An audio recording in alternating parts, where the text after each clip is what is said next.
Hello everybody, how's it going?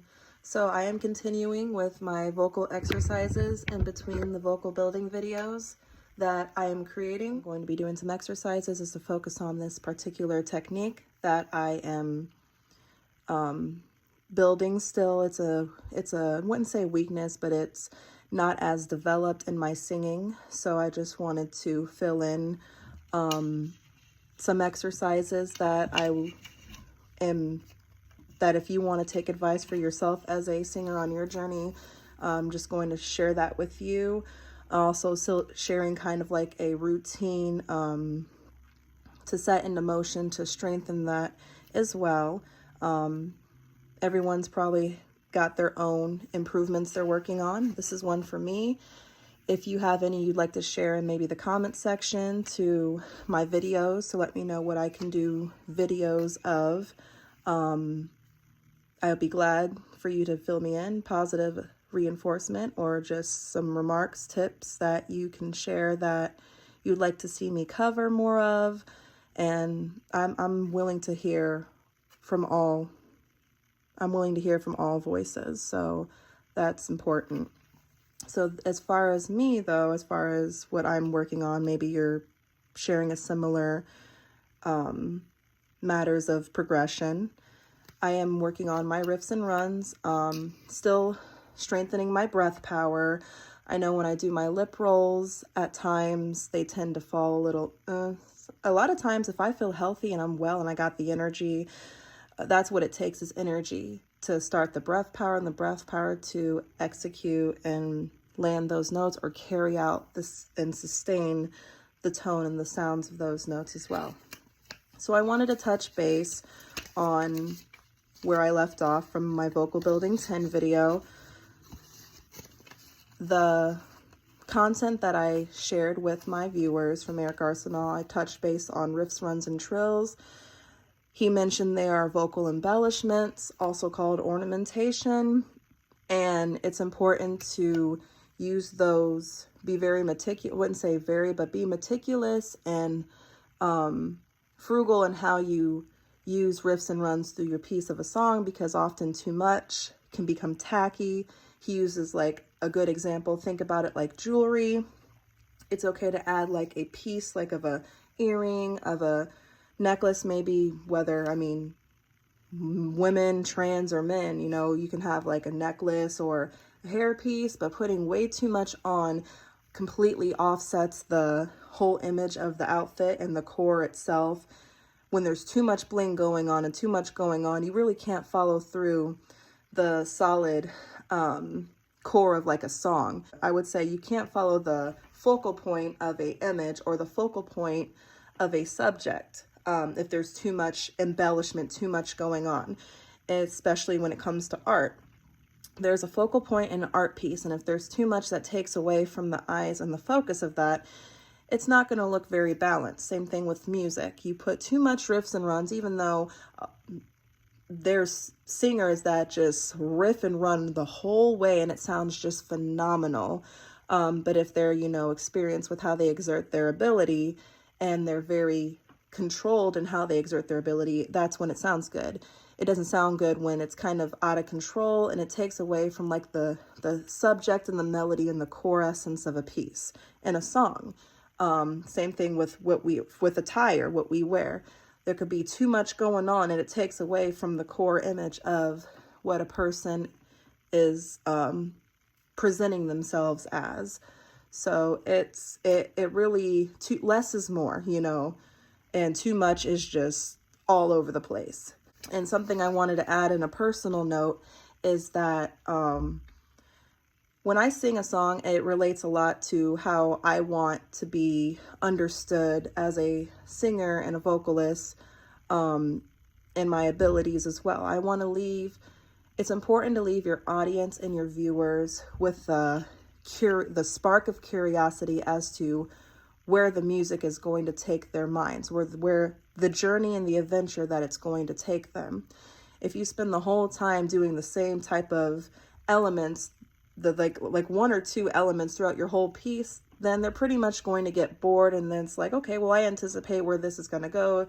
this doesn't really leave me on the edge of my seat. You want edge seaters is what you want. You want people that are just, you know, engaged. You want people that are just mesmerized, and you want to draw your listeners and your viewers in when you deliver a song, when you sing, when you perform, everything, always leaving them in the uncertainty of what could come next. That's the excitement, the unknown. And that's what I want to lead my viewers and my audience when I sing songs as well. And I have in the past, and it's important. It really makes it doesn't put too much taste in a person's mouth. It allows them to taste and then enjoy and sit back and then taste some more and then sit back and get a full, you know, satisfying appetite of what they're being fed. You know, it's that balance that you want when you sing a song and when you create and you make music. I have initial 2 exercises that I take from that series of breath power and 3-tier mechanism, and then I'm going to get into the 3 exercises that I want to share that I believe will definitely focus on riffs, runs, and trills, and enhancing those skills and improving and strengthening those skills for myself, or maybe for you as a singer. Lip rolls. And then yagas. Yeah, yeah, yeah, yeah, yeah, yeah. I know that when it comes to breath power, that is your gas for projecting sound.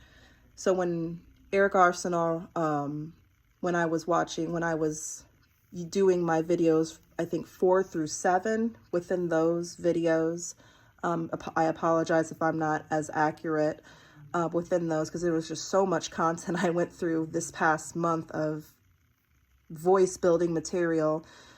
Between 4 through 7, Eric Arceneaux mentioned breath power as one of the 3 tiers of mechanisms to singing, range control, and breath support as well. So when there's a stronger breath power, because you need a lot more breath to kind of, if you're already projecting a clear tone, you have great breath support.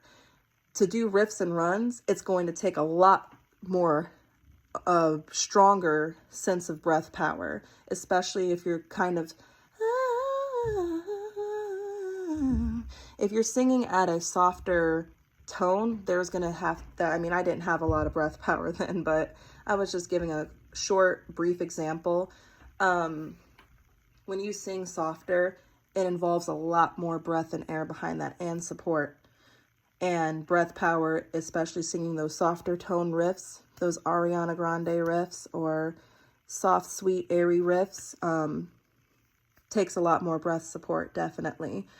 And with that being said, if this is something I'm progressing on, I definitely need to progress more my breath power and exercising and flexibility. It enhances the effect, especially the clarity. The precise clarity of each riff you hear comes a lot from the breath power. With that being said, I'm going to get started now with a few exercises and show you. So there's a couple that there's one that I give credit to. One of the exercises that I believe I hear and I know that it focuses on riffs. This was taken from Cheryl Porter. She's very reputable in her teachings of voice. She is a very reputable voice instructor. I follow this little 13-year-old girl. Liamani was one of her great students, and she instructed her. And so I took this number 1 exercise as I went through the series of riffs, runs, and to kind of start incorporating that when I exercise. So it goes something like this.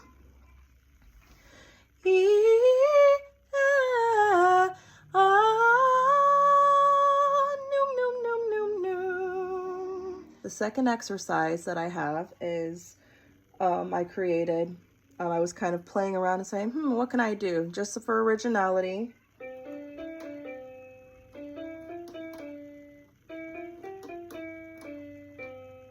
Or to kind of add a trill at the end.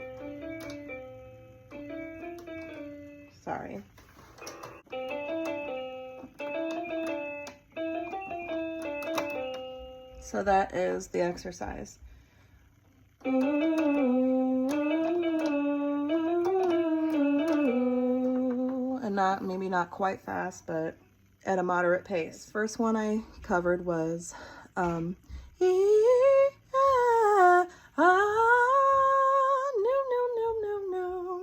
And then my original one was number 2.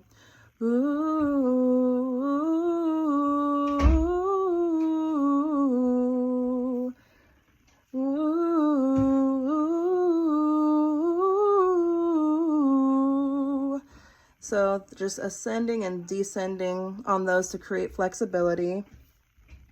The next one that I've known for years, almost a decade, I used to do this when I was in school, high school, college, and sometimes when I have done shows in theater. I'm sorry, my eyes were a little blurry, so I had to refocus them. I don't have my glasses. They create a glare from this light, and that's what I was just doing. So it goes like this. This is the third one, the final one. Come on, piano. La me da me ni bo tu la me na me ni bo tu la me da me ni bo tu la me na me ni bo tu la. So it just goes up in thirds and then it goes down. La me da me ni bo tu la me na me ni bo tu la me da me ni bo tu la me na me ni bo tu la. So it does that, and then you just go up. La me da me ni bo tu la me na me ni bo tu la me da me ni bo tu la me na me ni bo tu la. So that is if you want to make it more of a riff, I think just go ooh,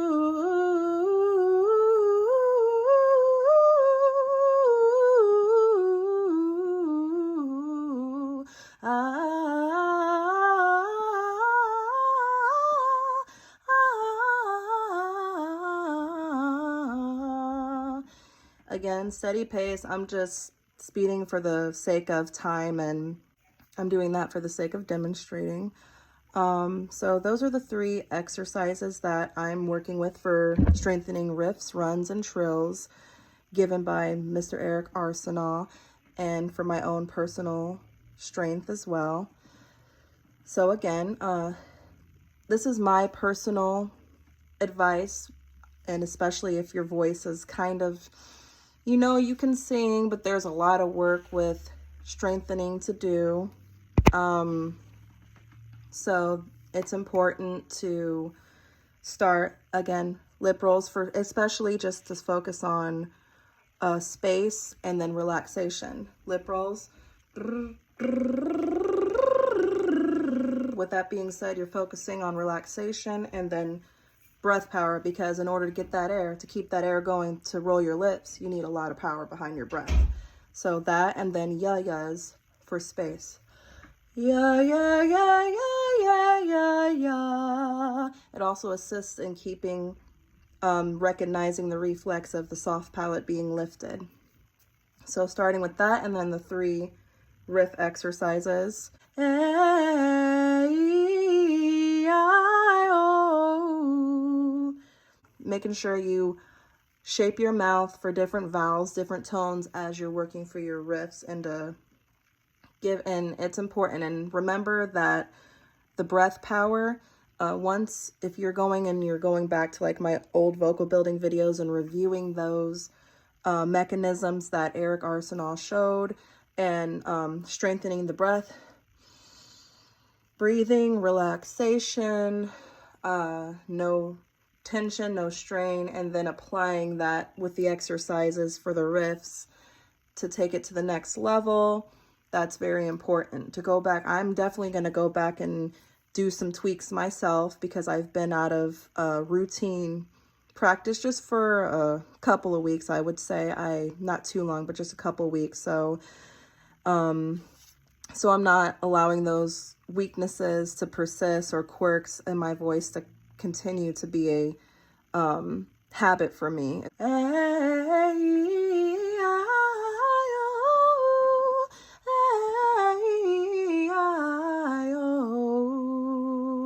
Today I covered the basis of space and relaxation and breath with lip rolls and yayas, and then the 3 riff exercises. So don't forget to subscribe to my Motive for Life page over here, and go ahead, check out my older videos if you still need guidance and assistance with your singing through those, and let me know in the comment section anything I can do, anything that I can go more in depth about and improve as well. I'm always looking for assertive positive reinforcement for this vocal journey. Thank you. Have a great day.